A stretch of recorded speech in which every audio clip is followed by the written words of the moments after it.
It's a day some Nacogdoches residents thought they would never see. For the last 8 months, Star Avenue has been closed to traffic, but residents can now enjoy not only the new sidewalks and roads, but new traffic signals as well. And for the 4.4 million teens abusing this drug, they say it's because it's just that easy. Now, the city's not sure if this was the first time there was a formal complaint made about this particular intersection, but if citizens have another traffic concern they would like to report, there is a place they can go. While texting and driving may be one of the most deadliest forms of distracted driving, law enforcement wants people to know that's not the only way to be distracted while you're on the road. Live in Nacogdoches, where we have heard reports now that a tornado has touched down in the Lindell area. Now, we will be keeping you updated because this storm does seem to be moving our direction, bringing with it severe weather. While Nacogdoches is known for its beautiful landscape and big pine trees, most residents will be excited to hear that the city is launching even more projects to build walking trails much like this one all around Nacogdoches. How would you like to learn about animal behavior? Through reading about it in this textbook or getting to hang out with this little guy? Now, while the sun might be shining right now, that wasn't the case yesterday. Some Nacogdoches residents are not only waking up with trees down, but some are still without power. What's one thing that cooking and cameras have in common? Well, Lufkin High School teaches us how these two classes can relate. Total bases. Furnace will now be remembered as one of only 10 LSU athletes or coaches to have their jersey retired, and only the third in LSU baseball history. That's right, Stephen. We're learning new details today about the University of Texas student Haruka Weisner, who was found dead Tuesday morning on UT's campus. Now, take a look at this image.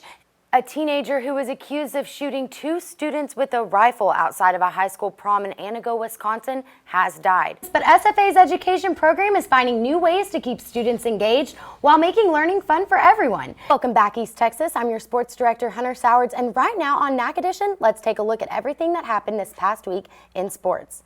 To begin, we start on our very own Lumberjack campus with some exciting news for the SFA women's soccer team. Hello and welcome to SFA Now. My name is Hunter Sowards, and on this episode, we'll be learning about the organization Greekwide. Today, we welcome a special guest in studio. Welcome to SFA Now. I'm your host, Hunter Sowards. Today, we have with us 24/7 coordinator Jason Hill. Jason, thanks for being with us. Jackson, thank you all for joining us today. Hopefully, students will become more informed about our great Baker Patillo Student Center.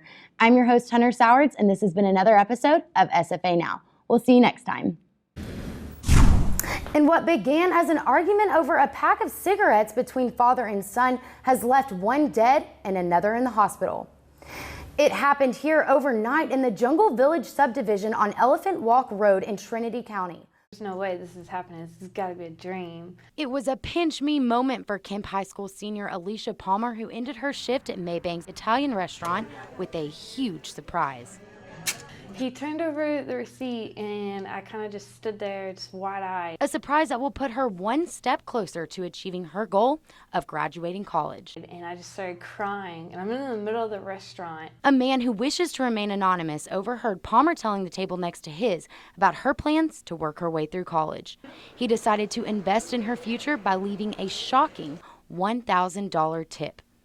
It's not every day you come across a person who's just sweet and generous like this. But more than a tip, a random act of kindness that Palmer's coworkers say does not go undeserved. Alicia's a really good girl, and she plans on, bettering her future and leaving Maybank. After a picture of the receipt and a heartfelt thank you was posted on Facebook in hopes of it reaching the kind stranger, it didn't take long before the rest of the world was inspired as well. It really, restores your faith because there's so much bad going on. You always hear of all the bad things, you don't hear about the good. As Palmer begins college next year, she knows some days will bring challenges. Struggling, and I'm just having a hard day and I'm stressed out. I'm just gonna have that in the back of my mind thinking, you can do this. Other people who don't even know you believe you can do this. But her special message and contribution from a complete stranger will be a constant reminder of those rooting for her to succeed, even those in the most unlikely places. Hunter Sowards, KLTV 7 News. That city, right there. That's where it happened. For the first time in almost 60 years, Ecuador has experienced one of the deadliest earthquakes since March of 1987, a disaster no one could prepare for. Even as a psychologist, you have been trained, and it's different when you see corpses. For one East Texan, this tragedy hit home. The things like life just gets put on a pause Eric Arguello lived half his life in Ecuador, but today, in a city not far from the epicenter, his loved ones were caught in the 7.2 magnitude quake, leaving him with the question. They kept asking, it's like, oh, so is your family okay? Is your family okay? I was like, yeah, I haven't heard from them yet. And with all communication down, it was as easy as an app on their phone that allowed some family members to get in touch with loved ones they hadn't heard from since before the earthquake. You know, that's the cool thing about technology, you know, and then you can actually check on that. So through an email and an app, he verified his family was safe, but it's evident those grateful for their life today will need time to recover from this tragedy for years to come. And she doesn't want to come out of the house because she's just still tormented by the tremor, you know. Arguello says seeing his country in need has not been easy. But just like being far away, that's a whole different ballpark, because then you say it's like, oh, there's nothing I can do. But no matter the distance, hearts around the world go out to those suffering, and he encourages all to do what they can to help his country rebuild. Hunter Sowards reporting for KLTV 7 News.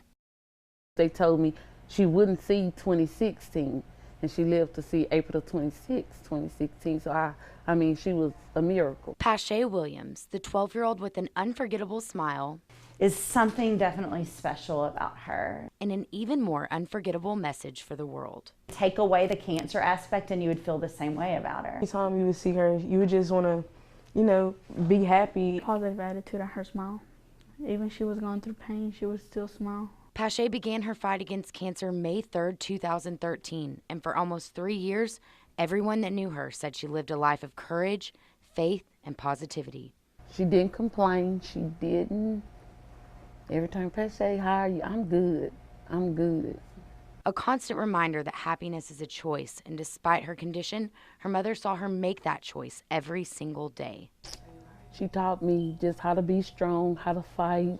Her character of just showing us these life lessons to persevere and press on and not take for granted those simple things that we do every day. This inspiration impacted the entire Kilgore community, who remembered her spirit through the different notes and messages she left behind. This kind of sounded a little final to us, and we weren't really ready for that. They said along with these reminders, they have the memory of her unwavering faith to help them focus on the good. I'm not angry, and I know her relationship with God, and she often shared it. And when you have that peace that you know where her faith is, you know where her beliefs are, that it's really hard to be angry when you know that you'll meet with someone again and you'll see them again. And it's this fighting faithfulness that comforts Pache's family, who said just days before her death, she told them she was ready. Ready to go home. And I told her, "You're home." She said, "No, I'm ready to go home." Now they celebrate the 12 years of light and joy She fought a good battle all the way to the end. their daughter brought to so many. Hunter Sowards reporting for KLTV 7 News.